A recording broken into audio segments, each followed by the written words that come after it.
നിങ്ങളൊരു 50 വയസ്സിൻ്റെയും 60 വയസ്സിൻ്റെയും ഇടയ്ക്കുള്ള ആളാണോ? അതുപോലെ തന്നെ നിങ്ങൾ വർക്കൗട്ട് ചെയ്യാറുണ്ടോ? നിങ്ങൾ വർക്കൗട്ട് ചെയ്യുന്ന സമയത്ത് ഭയങ്കര സ്ട്രെയിനസ് ആയിട്ടുള്ള രീതിയിലാണോ വർക്കൗട്ട് ചെയ്യാറ്? ഭയങ്കരമായിട്ട് എന്താ സ്ട്രെയിൻ ചെയ്ത് ചാടുക, അതുപോലെ തന്നെ ഭയങ്കര റേഞ്ച് ഓഫ് മൂവ്മെൻറ്റ് ഇതാക്കുന്ന ആളുകളാണോ? അങ്ങനെയാണെന്നുണ്ടെങ്കിൽ നിങ്ങൾ കുറച്ച് കാര്യങ്ങൾ അറിഞ്ഞു വെക്കേണ്ടതുണ്ട്. ഒരു 55 വയസ്സ് കഴിഞ്ഞാൽ നിങ്ങൾക്കുള്ള ഈ നിങ്ങളുടെ എക്സസൈസിൻ്റെ ഗതികൾ, അതുപോലെ തന്നെ ഈ എക്സസൈസിൻ്റെ ടൈപ്പ് ഓഫ് എക്സസൈസുകളാണ് നിങ്ങൾ ചെയ്യേണ്ടത്.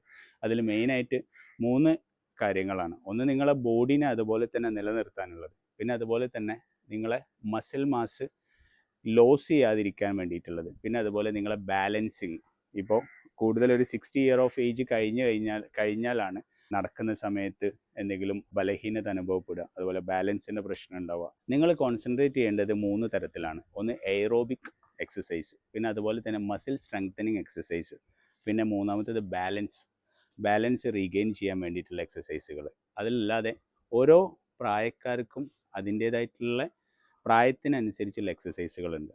അപ്പോൾ ഇതിൽ എയറോബിക് എക്സസൈസ് എന്ന് പറയുകയാണെന്നുണ്ടെങ്കിൽ നിങ്ങൾ സാധാരണഗതിയിൽ ഇപ്പോൾ ജോഗിങ്, അല്ലെ സ്വിമ്മിങ്, അല്ലെങ്കിൽ ചെറിയ രീതിയിലുള്ള ബൈസിക്കിൾ യൂസ് ചെയ്യുക, ഇങ്ങനത്തെ എക്സസൈസുകൾ നിങ്ങൾ ചെയ്യണം. അത് ബോഡീൻ്റെ ഓവറോൾ ആക്ടിവിറ്റീസിനെ അതെന്ത് ചെയ്യും, എൻഡ്യൂർ ചെയ്യും. അതുപോലെ തന്നെ രണ്ടാമത്തേതാണ് മസിൽ സ്ട്രെങ്തനിങ് വർക്കൗട്ട്.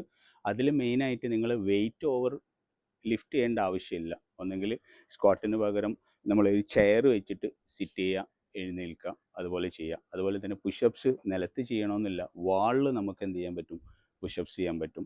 അതുപോലെ തന്നെ നിങ്ങൾക്കിപ്പോൾ ബൈസെപ്സ് കേൾ ചെയ്യാന്നുണ്ടെങ്കിൽ ലൈറ്റ് വെയ്റ്റിൽ ബൈസെപ്സ് കേൾ ചെയ്യാം. പിന്നെ മൂന്നാമത്തേതാണ് നമ്മൾ ബാലൻസ് ഫോക്കസ്ഡ് ആയിട്ടുള്ള എക്സസൈസുകൾ.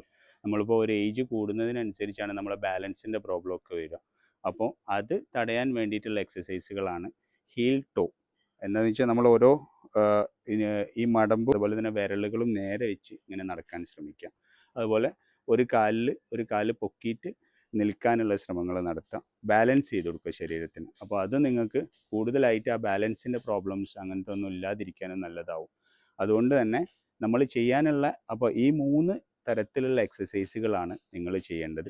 അതുപോലെ അല്ലാതെ നിങ്ങൾ ഓവർ സ്ട്രെയിൻ ചെയ്തിട്ടോ ഭയങ്കരമായിട്ട് വെയിറ്റ് എടുത്തിട്ടോ അതുപോലെ തന്നെ ഭയങ്കര ചാട്ടം, അതുപോലെ നിങ്ങൾ ജോയിൻസ് ഒക്കെ ഒരു എക്സ്ട്രീം ലെവലിൽ മൂവ് ചെയ്യുന്ന രീതിയിലോ എക്സസൈസ് ചെയ്യാൻ പാടില്ല. കാര്യം ഓസ്റ്റിയോ ആർത്രൈറ്റിസ് അതുപോലത്തെ കണ്ടീഷൻസ് ഒക്കെ ഒരുപാട് ഒരു 50 ഇയർ ഓഫ് ഏജിൽ എന്തായാലും ഒട്ടുമിക്ക ആളുകളിലും ഉണ്ടാവും. അപ്പോൾ അങ്ങനെയൊക്കെ ഒരു മാനദണ്ഡങ്ങളില്ലാത്ത എക്സസൈസ് നിങ്ങൾ ചെയ്യുമ്പോൾ നിങ്ങൾ ആ കൊമോർബിഡിറ്റീസ്, നിങ്ങളുടെ എന്തെങ്കിലും രോഗാവസ്ഥകൾ ഉണ്ടെങ്കിൽ അത് കൂടുതലാവുകയും ചെയ്യുക. എപ്പോഴും നമ്മളുടെ ലിമിറ്റേഷൻസിനെ നമ്മൾ മനസ്സിലാക്കണം. നമ്മളെ ലിമിറ്റേഷൻസിനനുസരിച്ച് നമ്മളെ ബോഡീനെ നമ്മൾ ട്രെയിൻ ചെയ്യാൻ പാടുള്ളൂ. അതല്ലാതെ നമുക്ക് ബോഡിക്ക് ഓവർ സ്ട്രെയിൻ കൊടുത്താൽ നിങ്ങൾക്ക് പിന്നീട് അത് വേറെ തരത്തിൽ അതൊരു നെഗറ്റീവ് ഇമ്പാക്റ്റ് ഉണ്ടാക്കും. ഓക്കെ, അപ്പോൾ സ്റ്റേ ഫിറ്റ്, സ്റ്റേ ഹെൽത്തി.